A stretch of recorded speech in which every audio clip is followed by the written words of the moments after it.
ओम गुरुर्ब्रह्मा गुरुर्विष्णु गुरुर्देवो महेश्वर गुरुर्साक्षात् परम ब्रह्म तस्मै श्री गुरुवे नमः। राम कथा। जब ते राम ब्याही घर आए, नित नव मंगल मोद बढ़ाए। भुवन चारि दस भूधर भारी, सुकृत मेघ बरसहि बरबारी। रिधि सिधि संपत्ति नदी सुहाई, उमगिय बध अम्बुधि कहूँ आई। मणिगणपुर नर नार सुजाति, सुचि अमोल सुंदर सब भांति। जब से राम विवाह करके अवध आए हैं, तब से नित्य आनंद, नई बधाइयाँ, नई प्रसन्नताएं अवध में होती हैं।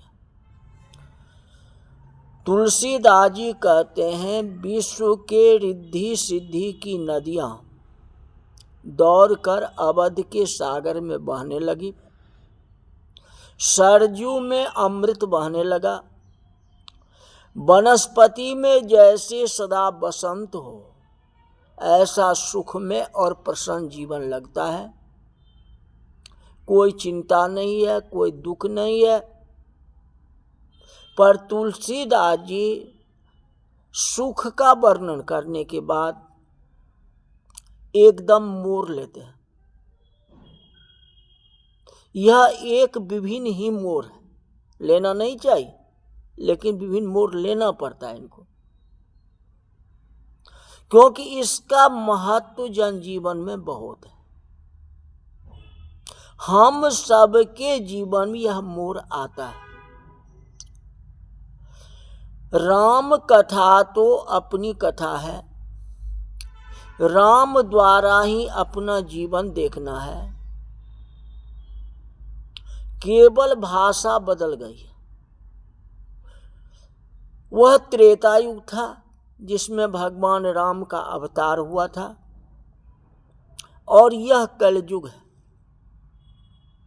बाकी अंदर की वस्तु तो वही है ना।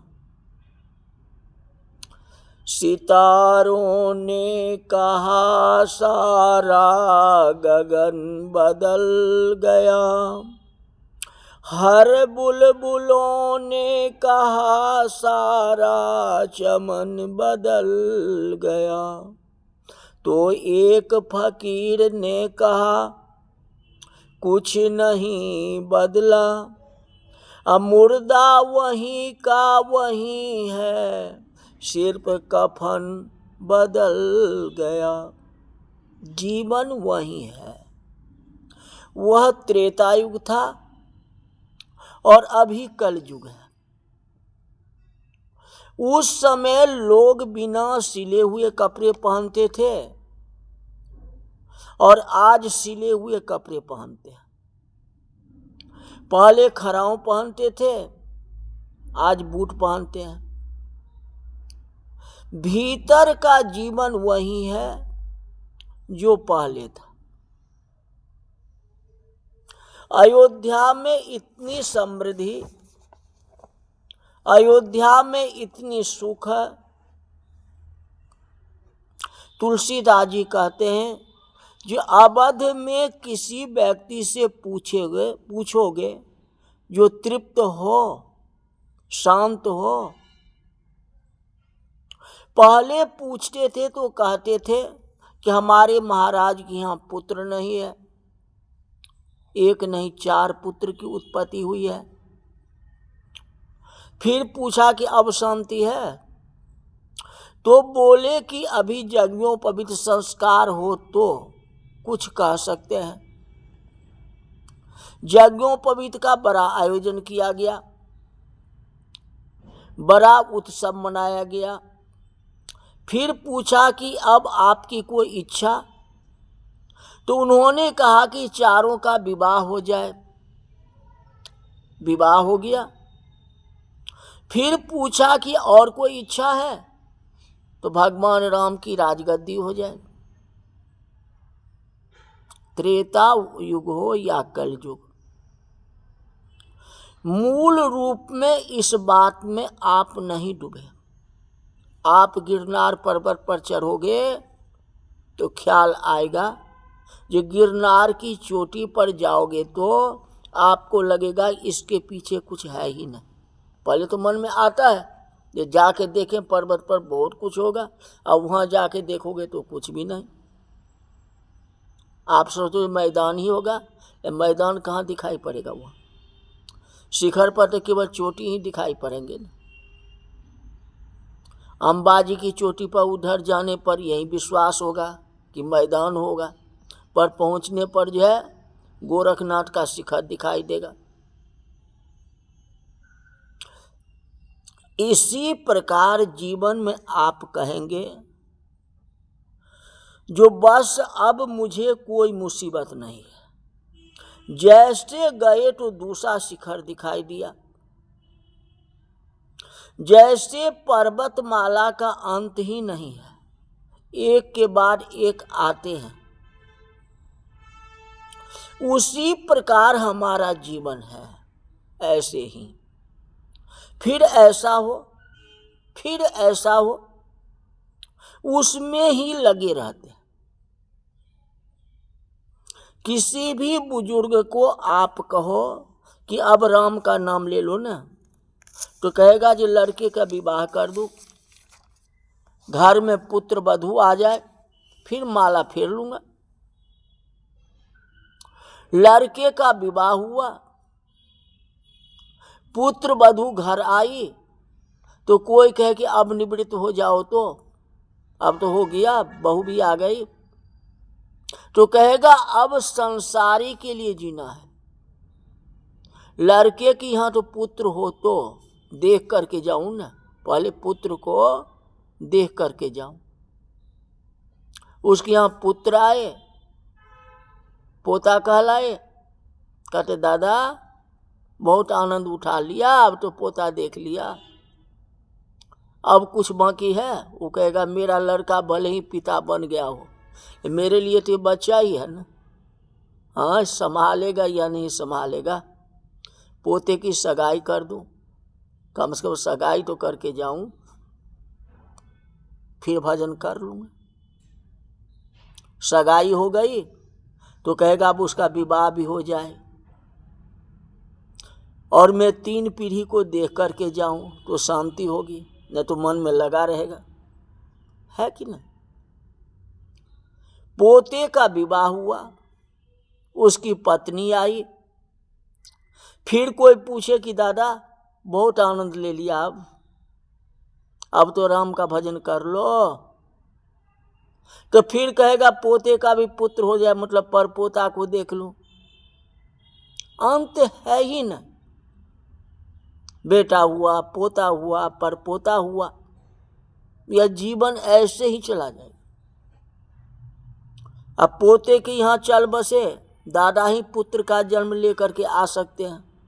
कहावत में कहते हो ना, ये लगता है दादा जैसे, जैसे नाक कान मुंह है ना वैसा ही शक्ल का है, उन्हीं से मिलती जुलती है, दादा जैसी। दादा ही तो नहीं आ गए, लोग कहते हैं कि नहीं दादा फिर आ गए, हमारे घर में ही आ गए। इच्छा का कोई अंत है? आप सोचते रहो ये करेंगे वे करेंगे, करते करते जिंदगी गुदस्त हो जाएगी। लेकिन काम इतना है जो संसार का काम नहीं कर सकता। भजन कर लो, भगवान का नाम ले लो, वही खुशियां हैं और कुछ नहीं है जीवन में। हम कहाँ जाते हैं? कम से कम सरिता को तो इतना पता है जो सागर तक जाता है, ये कह सकते हो ना। लेकिन हमारी तो ऐसी मंजिल है ही नहीं, ये कहाँ किनारा लगेगा। मृत्यु के बाद अब 84 लाख योन में कहाँ जाओगे, इसका कोई निश्चित है? नदी तो निश्चित है जो समुद्र में जाकर के मिल जाती है। समुद्र को भी आप कहते हो जो भगवान क्षीर सागर में जाके मिल जाते हैं, क्षीर सागर। हाँ, लेकिन अपना जीवन को कहाँ जाना है कोई ठिकाना है ही नहीं। एक के बाद एक इच्छाओं का शिखर आती रहेगी, इच्छा कभी पूर्ण नहीं होगी। ये जगत का नियम है, ये जगत का सार है। बड़े से बड़े राजा महाराजा को भी इच्छा पूरी नहीं हुई तो हम और आप क्या है? इच्छा कभी समाप्त नहीं होगी। जितना इच्छा रखो वो पूरी हो जाए तो आप कभी दुखी हो ही नहीं सकता है, तब तो दुख आएगा ही नहीं। लेकिन सुख और दुख तो दोनों भाई है ना। हाँ, तो जो सुख काटेगा तो उसको दुख भी तो काटना पड़ेगा ना। आखिर उसको नहीं आने दोगे? ऐसे थोड़े। अगर बेटा आएगा तो पोता को नहीं आने दोगे क्या? अब पोता आया तो पर पोता नहीं आएगा क्या? ये तो होता ही है ना। संसार में कोई दुखी न हो तब हो सकता है जब आपकी सारी इच्छाएं पूर्ण हो जाए, मगर इच्छा पूर्ण नहीं होगी। राजा दशरथ की भी इच्छाएं नहीं हुई, जो फिर हम कौन? नहीं हुआ पूरा। हम इतनी सारी इच्छा करते हैं जो पूर्ण नहीं होती। अगर इच्छा पूर्ण नहीं होगा तो दुख होगी। मैं इच्छा करता हूं कि जो हमको विदेश जाना है, मुझे विदेश जाने की इच्छा होती है, आप मेरी व्यवस्था कर दो। तो जिस समय विदेश पहुंचना है उस समय विदेश पहुंच जाऊं। ये विदेश जाने की इच्छा और क्रिया जब पूरी हो तो मुझे दुख नहीं होगा। लेकिन विदेश जाने की इच्छा मन में रह गया तो ये भी दबाव तनाव रहेगा, मन में घूरता रहेगा बात का। इतना जिंदगी बीत गया लेकिन एक बार विदेश नहीं गया, दूसरे देश नहीं गया, है कि नहीं? उससे उत्पन्न होने वाला दुख कहलाता है।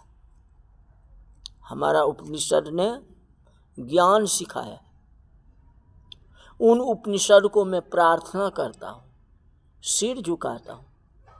आज खुशियाँ हैं जो नियम का संग्रह करके हमारा उपनिषद ने दिया है।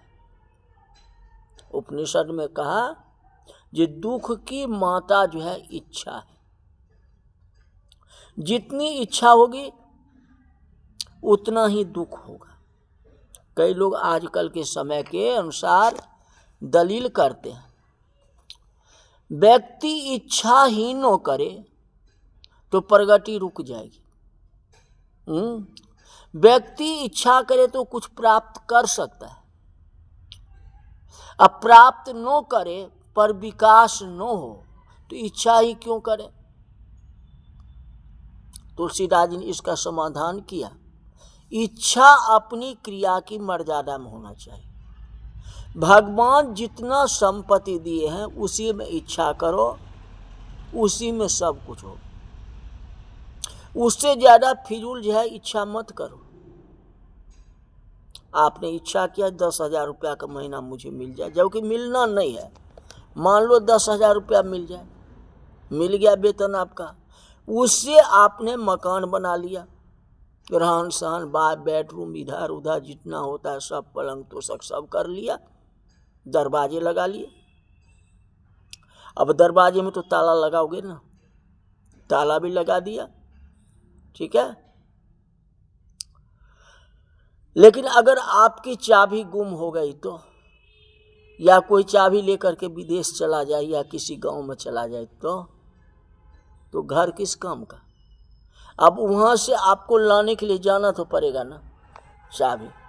और जब तक चाबी की व्यवस्था नहीं करोगे तब तक तो मन में दिमाग में लगा रहेगा इतना मेहनत से 10,000 का महीना कमाया, घर बनाया, द्वार बनाया, ताला लगाया, सब कुछ ले गया, अब चाबी मिली ही नहीं, कैसे होगा? वही बात है। तो इच्छा आप लाखों करोगे, लेकिन आप इच्छा सबो नास्ति देव इच्छा परम बल।